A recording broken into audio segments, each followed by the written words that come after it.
oral questions. The Honourable Leader of the Opposition. Thank you very much, Mr. Speaker. I would like to welcome the Prime Minister to his first official question period. This is where democracy lives, and this is where we provide rigorous scrutiny on every word he says and every dollar he spends on behalf of Canadians.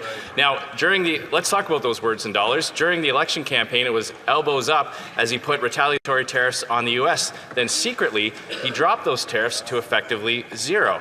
But he didn't stop there. He told Canadians that the government would collect $20 billion in revenue from those tariffs and use it to cost his platform. Now that those tariffs are going to bring in $0, two quick questions. Why wasn't he honest with Canadians during the election? And how's he going to make up the shortfall? Is he going to borrow it, print it, or tax it? The Right Honourable Prime Minister.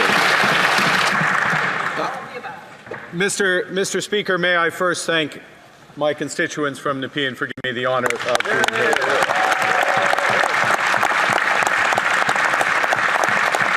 And could you also indulge me to say how great it is to see you in the Speaker's chair, and I trust that you're operating under the period of grace that will not be accorded to me. Appropriately, as the Leader of the Opposition just said. Mr. Speaker, our tariffs have maximum impact on the United States, minimum impact on Canada, and we are dedicating all the revenues from those tariffs to supporting the workers and businesses affected by the unjustified American actions. Hear, hear. The Honourable Leader of the Opposition. Well, he didn't take long to pick up old Liberal habits of not being able to answer questions. But since the election, Canadians have been inundated with grand rhetoric and pretty speeches from this Liberal Party, but they are still suffering under all those policies. Household debt up at record levels, number of people who can't pay their mortgages increasing, food bank use continuing to rise. Now TD Bank is forecasting a recession with hundreds of thousands of lost jobs. The PM said undoing the damage of the last 10 years would require great speed, but he's not going to table a budget for 6 months. If he's the man with the plan and the guy you hire in a crisis, why won't he table a budget before he goes on summer vacation? The Right Honourable Prime Minister. Mr. Speaker, I understand the member of the opposition is very busy, didn't have a chance to study closely the 100-day plan of the former member from Ottawa, Carleton, which did not include a budget. Our plan includes legislating for one Canadian economy and nation-building projects immediately to grow this economy, and we expect the support from all in this House. The Honourable Leader of the Opposition. They must be really afraid to come clean with Canadians if they're going to punt it off into the fall. But, Mr. Speaker, with the throne speech yesterday, Liberals have effectively admitted that it was their policies that caused the suffering for Canadians. Their reckless borrowing and massive deficits caused the inflation. The carbon tax drove up prices and drove away investment. And their anti-development bills chased jobs out of Canada. Now, the Prime Minister is claiming that somehow the Liberals have changed. Well, he has a chance to prove it to Canadians. If he's serious, will he tell Canadians that pipelines are part of his values by repealing Bill C-69, the No More Pipelines bill? The Right Honourable Prime Minister. Canada's new government is acting immediately to grow this economy. I just made my maiden speech in this House. Canada's new government, Mr. Speaker, is acting immediately to grow this economy. One Canadian economy out of 13, nation-building projects, one project office, working with the provinces to cooperate. We expect the support from the members opposite. Hear, hear. L'honorable député. The Honourable Member for Charlesbourg-Saint-Charles.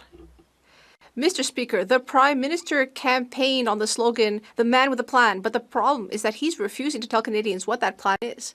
A budget would have been a plan.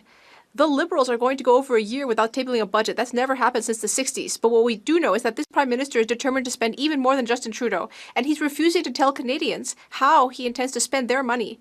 What is the Prime Minister trying to hide about this Liberal government's finances? Mr. Speaker, the new Canadian government has a plan.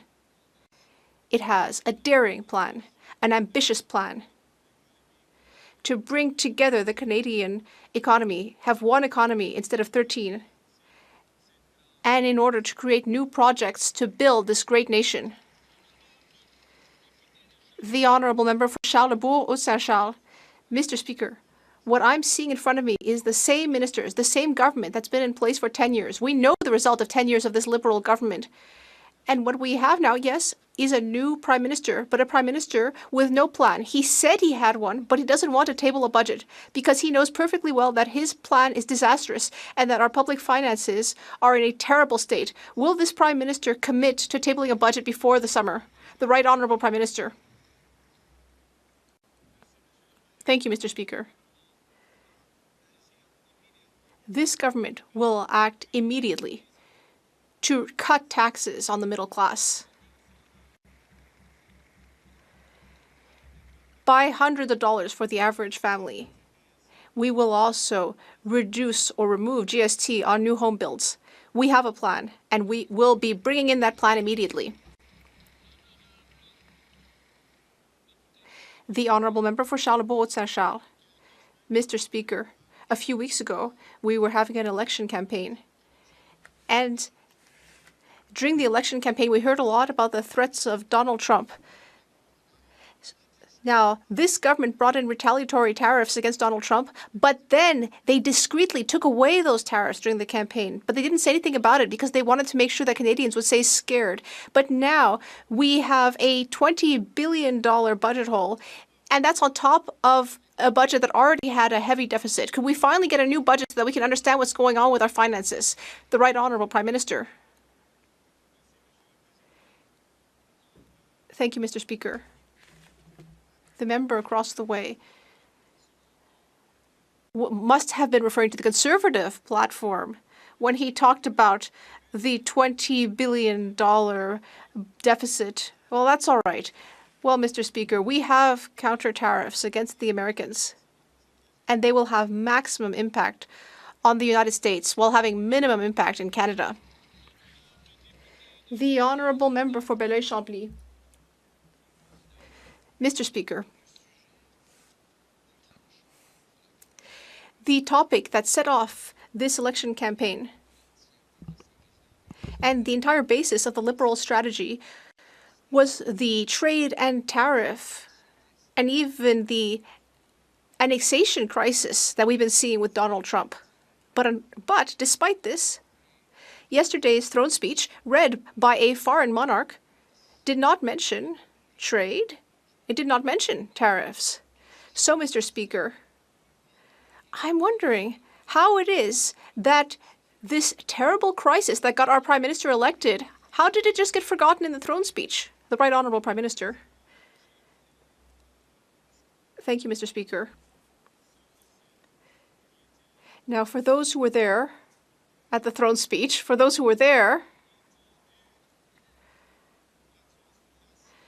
we heard about transformation in the throne speech, the transformation of the global trade system, which is a crisis for Canada, a security crisis for Canada.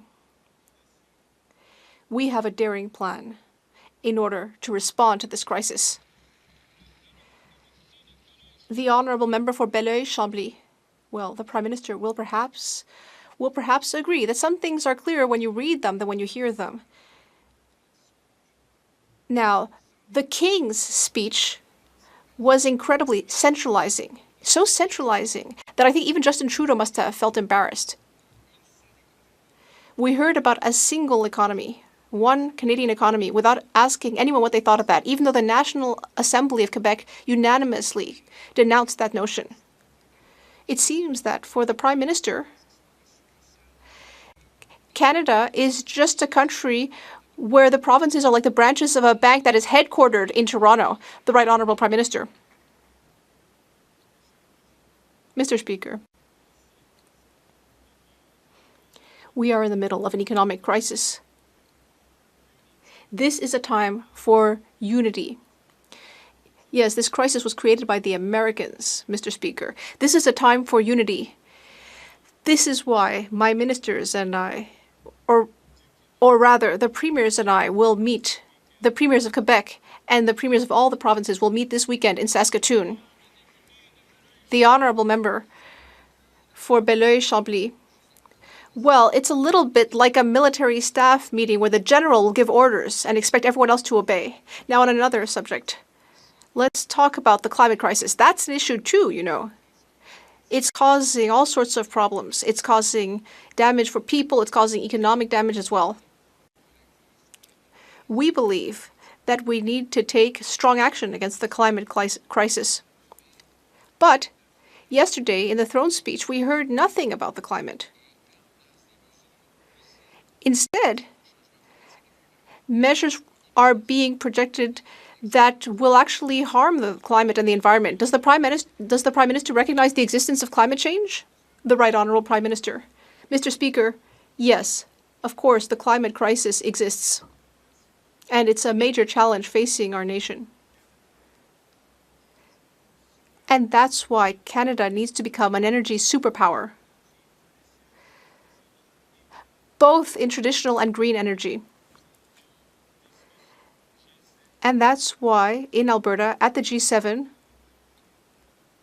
next month, we will be holding a discussion on forest fires. Lakeland.